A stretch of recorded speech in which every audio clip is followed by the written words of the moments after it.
Inside the Ropes with your hosts, Dominique Neal and Edwin Jones. Hi, welcome to another episode of Inside the Ropes. Dominique Robinson Neal, Edwin Jones, and we're here with another great episode for you this week. And we're going to talk about management, managing a fighter, managing a boxer, and what that means in the ins and outs of it. So Dominic, tell us, man, tell the audience what it means to manage a fighter. How does that process get started? Well, first of all, you got to have a decent prospect to manage, or something, a decent fighter to manage. Yeah. Because if not, you're just gonna be wasting your money. That's true. And if you're just trying to get, the percentage off of he make $1,000, you're not really wasting. You're just wasting your time and your money. Your money that you're putting into the fighter. Mm-hmm. Now, if you have a prospect, there's a lot of things that people don't understand that managers are supposed to do for the fighter. Okay. And a lot of times, people just say, "Oh, I'm going to manage you," but they don't have a clue about managing, a person. Okay. It's like managing a rapper, or managing a singer, or something. But here's the thing with boxing: if you're managing a prospect, you can't expect for this prospect to work, to get a job, because if he gets a job, what does he need you for? Right, exactly. He don't need a manager if he had a job. He can pay his own, his own bills. A manager is supposed to be there to guide this fighter's career. Okay. Manage him, put him into a successful position to make money. Right. Now, boxing management and boxing business is totally different from any other type of business you'll ever have. Okay. I've had different businesses, dealt with people with businesses, but the boxing business is totally different. Different animal. From the outside looking in, you wouldn't understand it. From the inside looking out, I can't explain it. Right. But you have to be in it to understand it. To understand how it works, right. And let's just say, for example, I'm managing you. You're a prospect. Okay. I need to be concerned about your housing, right? Make sure you got a place to stay. Mm-hmm. I need to make sure you got food every week. Absolutely. I need to make sure your gym dues are paid. That's right. And I need to make sure your trainer is paid. Okay. And that's the part of managing. So if you really don't have any money, to be honest, you shouldn't try to manage a fighter. Right? You shouldn't be managing a fighter, because what are you going to do for him while he's trying to get better at his craft to get to that next spot? Right. Now, when I first started studying managing managers, I had to think about my old manager, George Peterson, who managed Paul Williams also, the Punisher. Right. I watched Nermal Lorick. He managed Luis Collazo. And I got a Harvard education from the guys. You know what I'm saying? PhD right there. And just watching them. Okay. And watching what they do, And to be a manager is a tough job. But if you want 33 1/3% by federal law, which a manager can actually get it off a fighter's purse, you need to be doing something for him. You got to do that work. You got to put in that work. And most managers up front, when a fighter's career first starts off, they put money out. Right. So people might say, well, 33 1/3, man, that's a lot of money. That's a huge percentage. But if this man's taking care of everything, or this female's taking care of everything for you on the front end, your living arrangements, your food, your transportation, your dues, making sure you're going to other places, paid, making sure your sparring partner, make sure your sparring partners are paid. Exactly. And they're doing all this up front for you to make you a better fighter or a better boxer. Then they deserve to get that. You know what I'm saying? I honestly think they deserve to get that, because right now you're in your apprenticeship of your career. Right. You're learning the game also. Exactly. So a good manager. Now, on the other side of it, you got bad managers. Some managers don't even know where the fighter stay at. Nah, that's all they talk about is how much money they give out to the fighter and stuff like that. But when you do that, you're not doing it for the right reasons. Yeah. You're doing it, or when can we start recouping our money back? You know what I'm saying? That's not good management. Exactly. But if you don't know where the fighter live at, you don't even know if he have a bed to sleep on. That's not good. You don't know if there's even food in the house.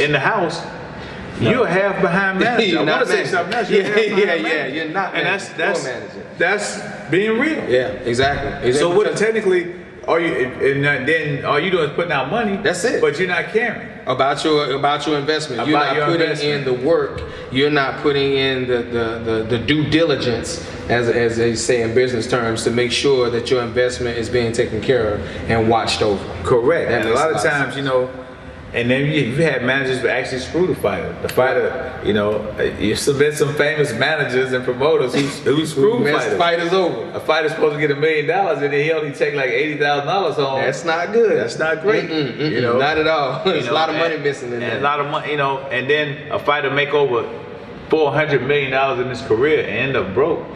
Something went wrong. He where was his manager, at the time doing that? You know what I'm saying? Now, one thing I like about Luis Collazo, when he first started his career, he didn't have a job.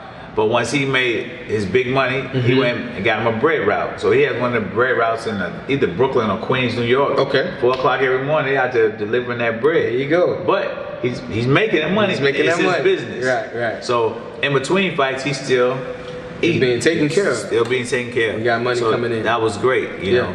So Paul Williams out here in Aiken, he has apartment complexes. Okay. He has land. Right. He has little small business investments. So he has the residual income coming in steadily. Right. Because a lot of boxers, they fight from check to check. Yeah. He might make $15,000 this fight. Then he spent all his 15 grand and said, well, I got a fight coming up. Right. In a month and a half anyway. I'll get that back. Exactly. And manager needs to teach a fighter how to, manage that money. How to manage his money, how to put it away, for a rainy day, because the day will come. Put him in a position where he can make money off what he's doing. Teach him how to manage, or teach him how to, teach him how to manage, or teach him how to help another boxer out. Sure. Where he can make money. Whether he opens his own gym, whether he has 2 or 3 fighters that he manages himself, and he's getting his percentage off that. Right. But that's it's a tough job. It's not an easy job. Yeah. You know what I'm saying? Because especially if it's your first time managing somebody, you're gonna make some mistakes. Yeah. So down the line, you want to get better at managing. So Exactly. your first 1 or 2 fighters you might mess up on, but the third or fourth fighter, you should have it down pat. Yeah, have your stuff together. And you got to do, and the managers have to do research. Right. Don't just call Joe Blow and ask him a question and let somebody tell you, well, you should be doing this, and he don't know. Well, who have you managed? Right, and who's taught you? Right, who taught you? Right, that's the you got to do important research thing. on everything you do in this sport, because the sport evolves so much, Exactly. So you wanna put your fighter in the best position that he can as a manager. Yeah. But now you got to take care of him too. You got to. Like he was your child. Right. He can't be your child, but you want to take care of him like, this is somebody I really care about. Right. And then when you do the right thing, the money will come. Exactly. But when you try to be a snake and steal and take money from the fighter and take advantage of the fighter, right. Then you're gonna have those type of issues down the line. Because that information gets out too. The fighter is not just going to sit there and be taken advantage of and not tell other fighters, other people in the in the boxing community. Somebody else is going to know that you're not out there doing what you need to do, and you're taking advantage of fighters, and for people to stay away from you because you don't know exactly what you're doing, or you just don't really care about the sport of it, or about the business side of boxing. That's so important, because now that you got your training, now that you got some fights lined up, you got some money coming in, you got to have a manager that cares about your well-being, so you can continue to build your career. Right, because otherwise, you have, let's say for example, like Andre Ward, probably one of the best fighters out there, pound for pound. Mm-hmm. He hadn't fought in over a year. Like when Collazo had problems with his manager, Don King, he sat out for a year and a half till his contract ran out. Right, you know what I'm saying? Right. So a lot of times in those situations, a guy, he has managerial problems. He said, well, I just wait my contract just wait it out until I can get a new contract with somebody else.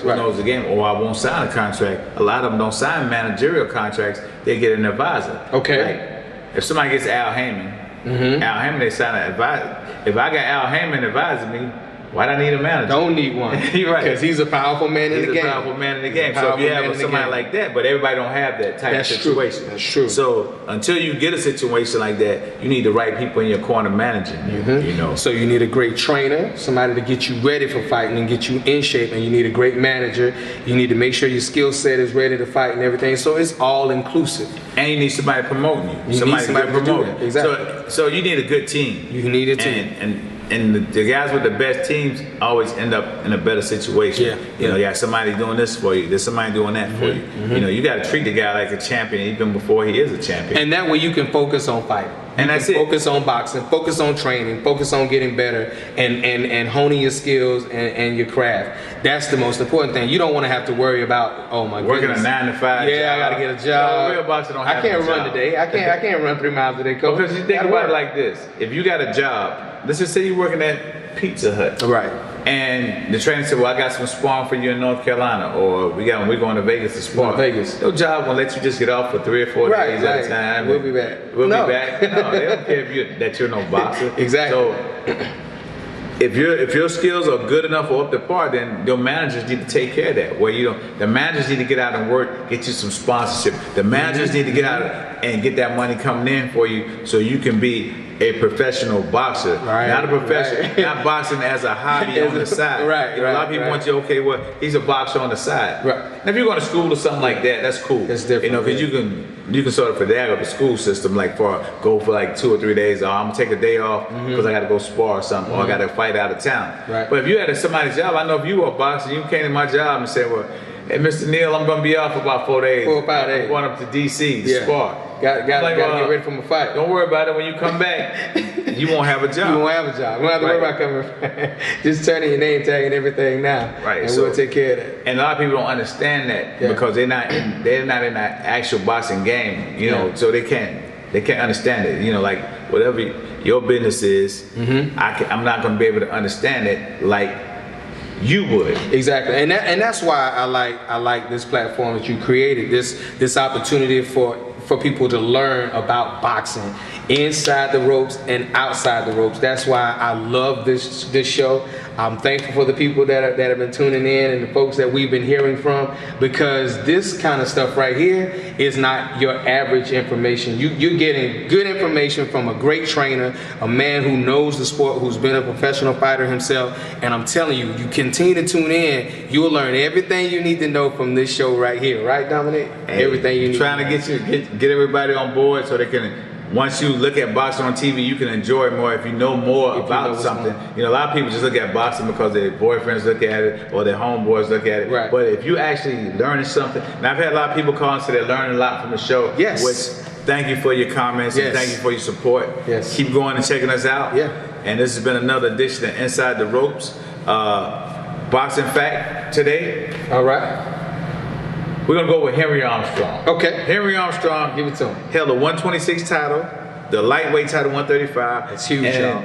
the welterweight title at 147. He held all 3 belts at the same exact time when they only had 1 belt. Right. So you think That's about amazing. a guy 126 fighting guys. Also he went up and fought the middleweight champion. He fought the champion and they had a draw. Wow. So this was different type of boxing. Exactly. From different type era. Yeah. One more fact. Yeah. The great Sugar Ray Robinson. All right. In his first 12 years of his career, he went 128-1. What? That is huge. 128-1. 128-1. That's a lot of fights. That's a lot of fights. And that's just in 12 years. Wow. That's So, amazing. Those are 2 great fighters. I thought I'd put that out there. Throw you some extra information out there. And you fought how many fights? No, 0. All right, he's undefeated now. He's undefeated. So, You gotta get my one in. Gotta get my one in, y'all. all right, thank you. God bless. All right, see you again.